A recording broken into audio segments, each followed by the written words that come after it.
नमस्कार मंडळी, मी प्रांजली. वटपौर्णिमा या सणासंदर्भात तुम्हाला पडलेल्या जवळजवळ सर्व प्रश्नांची उत्तरं या व्हिडिओमध्ये तुम्हाला मिळून जातील. जसं की तुम्ही समजा घरच्या घरी वडाचं पूजन करणार आहात किंवा वडाच्या झाडाजवळ जाऊन पूजन करणार आहात, तर अशा वेळेला सुरुवातीला जेव्हा आपण कोरडी पूजा करतो म्हणजे वडाच्या झाडाला किंवा घरी पूजन करताना जी प्रिंट असेल किंवा बोनसाई झाड वगैरे असेल ज्याचं तुम्ही पूजन करताय, जे की नाही केलं पाहिजे पण तुम्ही घरच्या घरी करताय, तर अशा वेळेला हळद कुंकू अर्पण करत असताना कोणता मंत्र म्हणायचा आहे तर ते 2 मंत्र तुमच्यासोबत शेअर करणार आहे.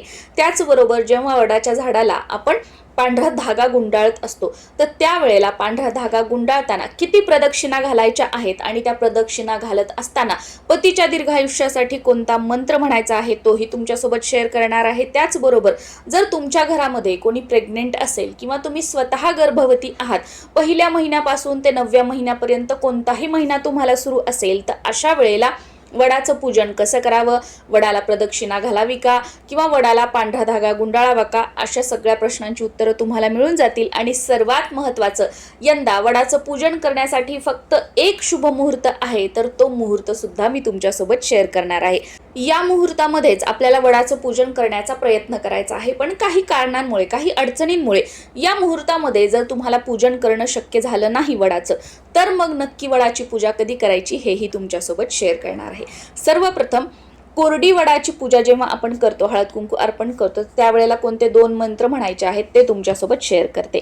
पहिला मंत्र थोडासा तुम्हाला लक्षात ठेवावा लागेल, पण दुसरा मंत्र अतिशय सोपा आहे. तुम्हाला हवं असेल तर हे दोन्ही मंत्र तुम्ही म्हणू शकता किंवा या दोन्हीपैकी कोणताही एक मंत्र म्हटला तरी सुद्धा चालेल. पहिला मंत्र अशा प्रकारे आहे: ओम वटवृक्षाय विद्महे महाकालाय धीमहि तन्नो यमः प्रचोदयात. परत एक वेळा सांगते: ओम वटवृक्षाय विद्महे महाकालाय धीमहि तन्नो यमः प्रचोदयात.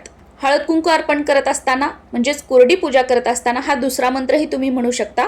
तो अशा प्रकारे आहे: ओम सावित्री सत्यवानाय नमः. ओम सावित्री सत्यवानाय नमः. आता त्यानंतर जेव्हा आपण पांढरा धागा वडाला गुंडाळतो तर त्यावेळेला कोणता मंत्र म्हणायचा आहे तो तुमच्यासोबत शेअर करते. सावित्री ब्रह्मवादिनी सर्वदा प्रिय भाषिणी तेन सत्येन माम पाहि दुःख संसार सागरात अवियोगी यथा देव सावित्र्या सहितस्य ते अवियोग तथास्माकं भूयात जन्म जन्मनी. परत एक वेळा सांगते: सावित्री ब्रह्मवादिनी सर्वदा प्रिय भाषिणी तेन सत्येन माम पाहि दुःख संसार सागरात अवियोगी यथा देव सावित्र्या सहितस्य ते अवियोग तथास्माकं भूयात जन्म जन्मनी. डिस्क्रिप्शन बॉक्समध्ये हा मंत्र देण्याचा नक्कीच प्रयत्न करेल, त्यामुळे डिस्क्रिप्शन बॉक्स नक्कीच चेक करू शकता. वडाचं पूजन करताना वडाच्या झाडाला धागा गुंडाळताना किती प्रदक्षिणा मारायच्या असतात हा प्रश्न बऱ्याच जणांचा असतो. तर बघा, याचं उत्तर मी तुम्हाला देणारच आहे, पण त्याहीपेक्षा अगोदर महत्त्वाची माहिती सांगते. ती म्हणजे प्रत्येक घराण्याच्या आपापल्या पूर्वीपासून चालत आलेल्या काही रूढी परंपरा असतात आणि त्या रूढी परंपरेनुसारच आपले जे सगळे सणवार असतात ते आपण साजरे करायचे असतात. कारण आपापल्या घराण्याच्या रूढी परंपरा त्या जाणून घेणं, त्या पाळणं आणि त्यानुसारच सगळे सणवार साजरे करणं, त्या रूढी परंपरा पुढे चालू ठेवणं हे लग्नानंतर आपलं प्रथम कर्तव्य असतं. आणि ज्या वेळेला आपण या रूढी परंपरेनुसार सगळे सणवार वगैरे करतो तर त्यावेळेला आपली कुलदेवी कुलदेव यांचे आशीर्वाद आपल्याला मिळत असतात. आणि या उलट जेव्हा आपण यूट्यूबवरतून ऐकून किंवा कोणी काहीतरी सांगतंय ते ऐकून आपल्या घराण्याच्या रूढी परंपरा सोडायच्या आणि जे आपण ऐकतोय किंवा कोणी सांगितलं आहे किंवा गुगलवर वाचतोय त्या गोष्टी आपण फॉलो करतोय, तर कुठेतरी आपल्या घराण्याच्या जेव्हा आपण रूढी परंपरा मोडतो तर त्याचा दोष सुद्धा आपल्याला लागत असतो. आणि हा दोष फक्त आपल्यापुरताच मर्यादित नसतो, पुढे आपल्या मुलांना, त्यांच्या मुलांना सुद्धा हा दोष लागत असतो.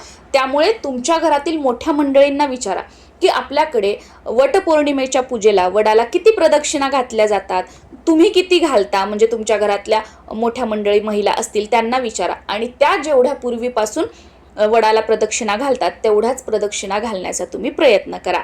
किंवा तुमच्या शहरामध्ये, तुमच्या कॉलनीमध्ये, तुमच्या गावामध्ये काय प्रथा आहे, किती प्रदक्षिणा घातल्या जातात ती माहिती काढा आणि त्यानुसार तुम्ही प्रदक्षिणा घालण्याचा प्रयत्न करा.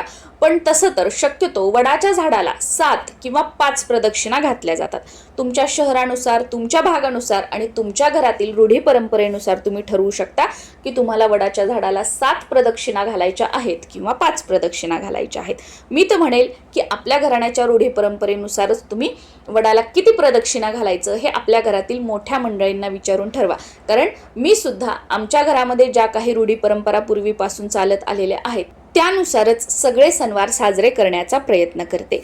आता यंदा 2026 मध्ये 29 जून रोजी सोमवारी वटपौर्णिमा साजरी केली जाणार आहे. तर 29 जून रोजी सकाळी 8:55 ते सकाळी 10:40 वडाचं पूजन करण्यासाठी शुभ मुहूर्त आहे. तर शक्यतो या वेळेमध्येच सकाळी वडाचं पूजन करण्याचा प्रयत्न करा. पण काही अडचणींमुळे समजा या वेळेमध्ये वडाचं पूजन करणं शक्य झालं नाही तर दुपारी 12:30 ते 1च्या अगोदर पूजा करण्याचा प्रयत्न करा. पण काही कारणाने तुम्हाला 12:30 1च्या अगोदर वडाचं पूजन करणं शक्य नाही झालं तर अशा वेळेला सायंकाळी सूर्य मावळण्याच्या अगोदर वडाचं पूजन करण्याचा प्रयत्न करा. सूर्य मावळल्याच्या नंतर मात्र वडाचं पूजन करू नका. आणि बऱ्याच जणांचा हा प्रश्न असतो की वटपौर्णिमेचा उपवास कसा करायचा. तर बऱ्याच भागामध्ये वटपौर्णिमेचा उपवास जोपर्यंत आपण वडाची पूजा करत नाही तोपर्यंत केला जातो आणि एकदा का वडाचं पूजन केलं की त्यानंतर मग पूर्णावरणाचा जो आपण स्वयंपाक बनवलेला असतो तो खाऊन हा उपवास सोडायचा असतो. बऱ्याच ठिकाणी तर निर्जला उपवास केला जातो जो दुसऱ्या दिवशी सोडला जातो आणि बऱ्याच ठिकाणी दिवसभर उपवास केला जातो, संध्याकाळी सोडला जातो. तर तुमच्याकडे जशी पद्धत आहे वटपौर्णिमेचा उपवास करण्याची त्यानुसार तुम्ही उपवास करू शकता. नमस्कार.